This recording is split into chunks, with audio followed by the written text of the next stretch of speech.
এই বিশাল পৃথিবীর প্রতিটি কণা আল্লাহর অস্তিত্বের সাক্ষ্য বহন করে। আমরা প্রতিদিন ব্যস্ততায় হারিয়ে যাই, অথচ আমাদের রব আমাদের খুব কাছেই আছেন।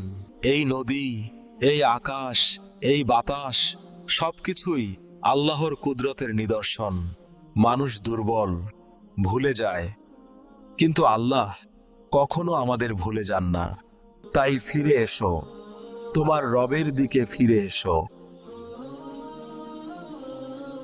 কারণ আল্লাহর রহমত সব গুনাহকে ছাপিয়ে যায়। এই দুনিয়ার প্রকৃত শান্তি শুধু আল্লাহর শরণে। নামাজকে আঁকড়ে ধরো, কুরআনকে সঙ্গী করো। আল্লাহ আমাদের সবাইকে সঠিক পথে চলার তৌফিক দিন। আমিন।